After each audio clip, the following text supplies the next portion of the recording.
So I was trying to hang out in the cookhouse, but man, it's so smoky that I can't even last 30 seconds. Like literally like 10 seconds, I'm out of there. I gotta learn how to put this up higher. Anyway, I'm here up in the mountains. It's beautiful. It's getting dark though. And that's it. Tried out the gold pan. They really liked it, although they do have that gold pan already here. And tomorrow we'll try out the gold cube and those dream mats that I brought. And that should be very interesting. I'm really looking forward to that. So I'm gonna take you inside the cookhouse. See what. So yeah, it's raining. I'm not gonna go out further, but let's see here.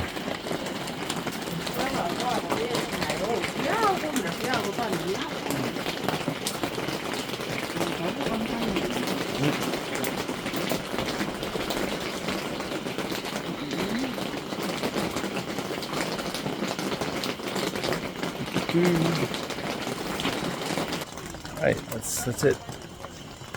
Can't see nothing. It's dark. I don't know how they do it, to be honest. They're sleeping or sitting in there telling stories, and it's just I can't breathe and I can't, and my eyes. But looking forward to it. So I'm chilling out here by myself on one of these benches here, away from the smoke. Charging up my other cameras, so I figured I'd use this phone. I probably should. I'm gonna start trying to use this phone camera a little bit more often, just because it's usually the camera on hand. It's also good for practicing looking at the screen, at the camera itself. And yeah, so that's it. I'm just gonna chill out here. I keep on looking at myself. But it's odd. I know when I watch other videos, I definitely don't like it when the people are always looking at themselves. I'd rather them look at the camera. Although I don't know the difference between looking at the camera and looking away off in the distance. I'll have to watch this video again and kind of make an opinion. So anyway, last more time what this place looks like. You really can't see anything now. I mean, we're right up in the clouds. The car ride was from the Panguna mine itself. The car ride was probably another 10 minutes up the road. And let me tell you, this road was something else. I didn't even know 4x4s can actually get up this kind of road. You know, I've seen some 4x4s go up, you know, just for fun up these steep hills and stuff like that, but I don't know, this is something else. But anyway, they managed to pull it off. Great drivers. And but anyway, from where they dropped us off, the road ended and we had to walk. I don't know, we probably at least walked at least an hour. Lots of breaks in between. Thankfully I did lots of cardio. Let me tell you, cardio is key if you're going to be doing any kind of, you know, trekking. Which you'd think, you know, goes without saying, but you know, I was able to keep up. You know, I mean, I'm being a little generous. When I mean keep up, you know, I wasn't keeping up as fast as them. I was keeping up with the guy in front of me, and he was probably going slower than he would otherwise. But you know, I was carrying a big bag, so I'll give myself that. And that's it. So anyway, 45 is about, at least probably about an hour. Maybe a little bit more if you include the breaks. But we finally made it up here. We're like literally on the ridge line. It's the coolest spot in the world. We're on the ridge line, and the mother owns the land here. As it's the case here in Bougainville, just like in Rabaul and whatnot. The women own the land. Although in Rabaul, apparently, they're now sometimes, in some cases, the women are giving land to the men. I don't know if that happens over here. I need to ask. But there are places in Rabaul, or around Rabaul, where the men own a little, you know, piece of the land. and apparently then it's up to the men to decide who they want to give it to afterwards. But anyway, over here, I mean, the mother, I mean, she owns this huge amount of land, because when I was here 13, 14 years ago, we were also on mother's land at a different mine site, and it was, you know, I don't know, it was probably about 100 meters that way at least.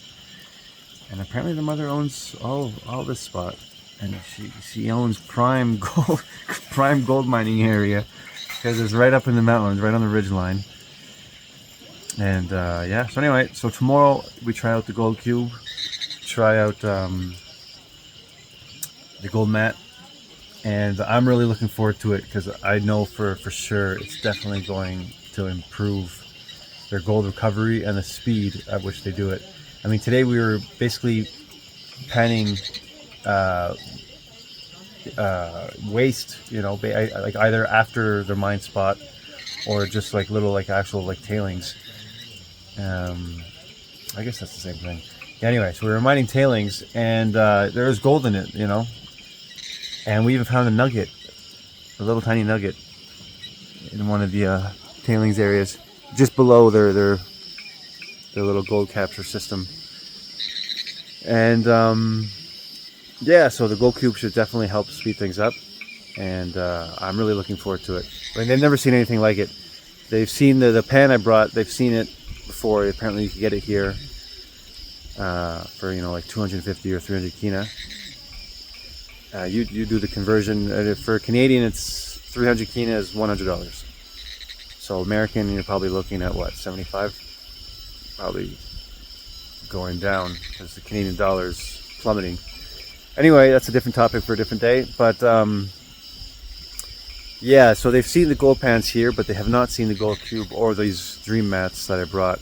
And as you can see, the you know, the system that they have right now, it's definitely inefficient. You know, the first sluice box is not even a sluice box; it's just meant to kind of filter out, like wash the sand. You know, like make it easier to filter it out. And I'm pretty sure you can feed all that stuff right into the gold cube. Although the father, he wants to oh, let me get some more light here. The father, he wants to do the same process of washing out with on the bed, but I'm gonna, you know, anyway, obviously it's their site, it's not mine, so we'll try it their way first. But I'm definitely gonna try and get them to try my suggestion, just because I do think the gold cube can handle it from what I've seen. All right, that's it. It's getting dark here, so see you tomorrow.